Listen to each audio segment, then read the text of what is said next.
What's up, everybody? Welcome back. I'm Brian at STAX, and today we are going after some of the biggest lies in the fitness and diet world. Myths that my own friends still believe, that people I talk to every day still believe, and honestly, myths that I believed for a long time as well. And I'm not here to make anyone mad, and I'm not here to shame anyone. But what I am here for is to tell you the truth, because it doesn't seem that anybody wants to do that anymore. So let's get into it. Myth number one, diet doesn't matter, and you can out-train a bad one. And let me say this as clearly as I possibly can. You cannot out-train a bad diet, period. Full stop. End of conversation. I don't care how hard you train. I don't care how many days a week you're in the gym. If you're living off of chicken nuggets and pizza and sweet tea, and you know who you are, you're not going to make it. I'm sorry. I genuinely love you, but you're not. Here's what I really want you to understand, because it's so important. Diet is not a piece of this puzzle. Diet is the puzzle. Exercise will absolutely speed up your progress, and supplementation will help you fill in the gaps and accelerate what you're already doing. But if the foundation, the diet, is not right, none of the other stuff matters enough to move the needle in the way that you're going to want it to. So, what does right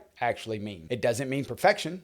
And it doesn't mean misery. It means getting enough protein to support your muscle and recovery. It means getting the right carbohydrates and fats that you actually enjoy and the ones that fuel your day instead of working against you. It means building a way of eating that supports your lifestyle long term, not for 2 weeks until you quit. And let's talk about the I deserve it mentality for a second, because I hear this one constant. I worked hard today. I deserve this. And listen, I agree with you. You do deserve good things. You deserve to feel incredible. You deserve energy, confidence, and a body that you're proud of. But that triple bacon cheeseburger at midnight is not the reward. That's punishment that you're handing yourself after you've already put the work in. You deserve better than that. Get the diet right and everything else will build on top of it. Myth number two, getting older means getting slower, weaker, and worse.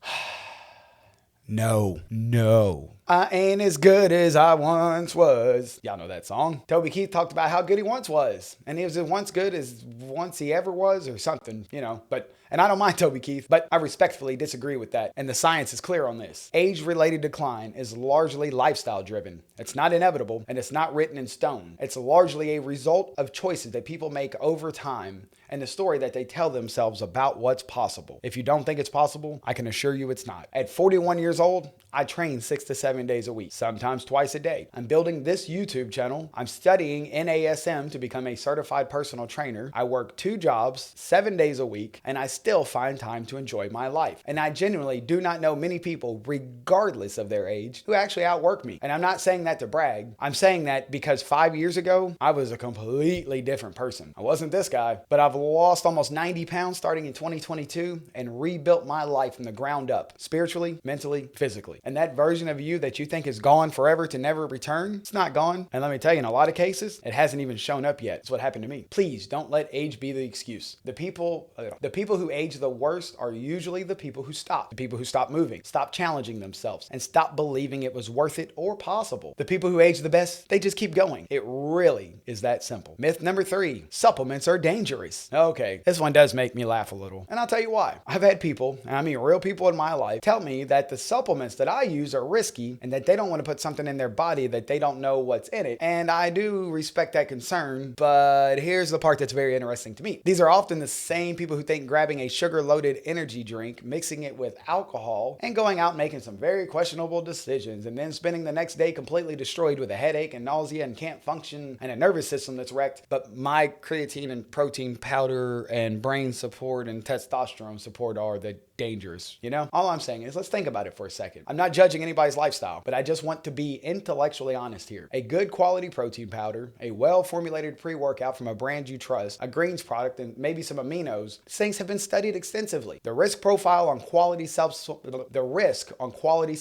is not what some people think it is. Now, and this is very important, not all supplements are created equal. And I'm not talking about whatever the latest fitness influencer is pushing on you this week to grab your money. And I'm not talking about the Barry Bonds backside muscle enhancer. That was a fun era of baseball. It's getting good again though. All I'm saying is if somebody looks like they stepped out of a Marvel movie and they're telling you that their supplement's the reason why, I want you to pause and give it a little critical thinking. If it feels sketchy, probably is. And the only stuff you'll hear me talk about is what I personally use. That's it. I will never put something in front of you that I don't believe in. It's not who I am. I don't know how some of these people sleep at night.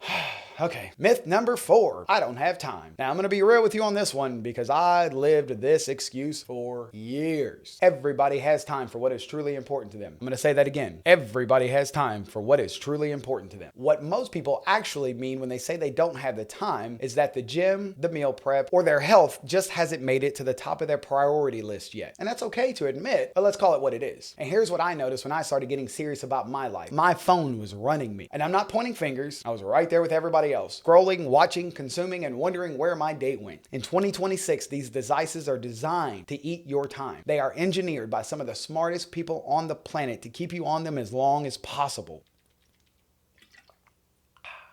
Water good.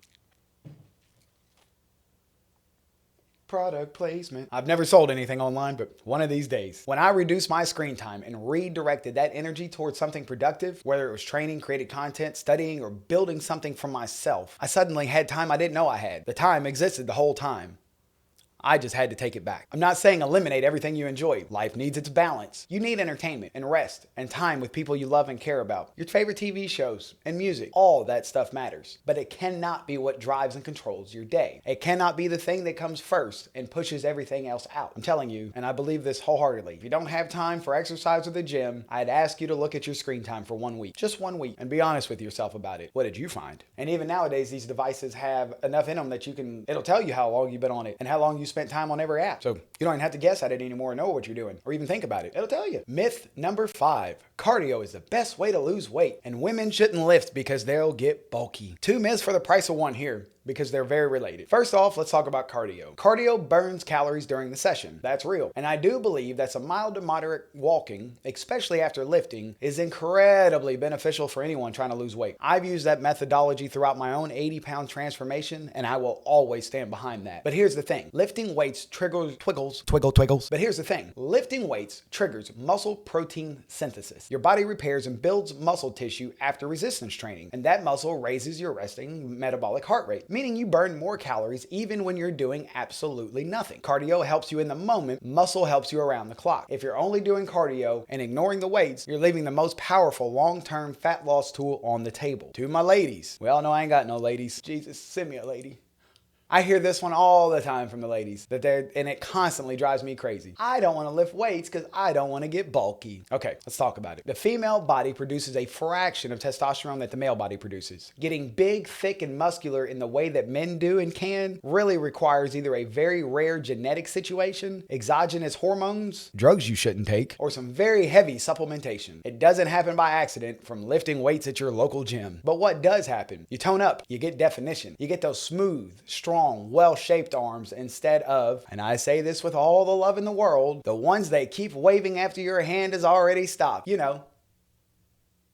Wiggle, wiggle, wiggle. I love you either way. I'm saying lifting weights can change that for you. And one more thing on the lifting side. If you're new to this or you haven't had great instruction, please find great content creators and coaches that you trust that prioritize form over weight. Build the movement pattern first and add the weight over time. That's how you build the body you want without getting frustrated or injured. If you're going straight to heavy weight without understanding the mechanics, that's the fastest way to end up hurt and back on the couch. Myth number 6. I can't afford to eat healthy. Okay, this one really does fire me up. I hear this one people all the time that are going through the drive-thru multiple times a week. I hear it from the people who are getting their food delivered, which by the time you add the markup and the delivery fee and the tip, you're talking $20, $25 for one meal. And listen, I'm not coming for your 7 Brew or your Dutch Brothers. Those drinks are delicious and I understand the ritual. It's good. But let's do some math here. My favorite place to shop is Aldi. And right now in my area, chicken breast is $2.39 a pound. Eggs are $1.46 a pound. Milk is under $3. And a pound of cheese will cost you about $4. Oats, rice, beans, and frozen vegetables are some of the most affordable foods on the planet. Ingredients are cheap. Already prepared food is expensive. That's the equation. And yes, eating healthy has a cost. It costs some planning. It costs some effort. It costs learning a few basic things about food. But it does not cost more money than a steady diet of fast food and delivery apps. Not even kind of close. And most importantly, and I really want you to sit with this, the real cost of not eating well is not money. It's your health. It's your energy. It's your longevity and your quality of life. That's the bill that comes due later, and that one's a hell of a lot harder to pay. Nothing worth doing is ever easy. Do it anyways. Myth number 7. Fat makes you fat. This one needs to be buried permanently. Back in the 1980s and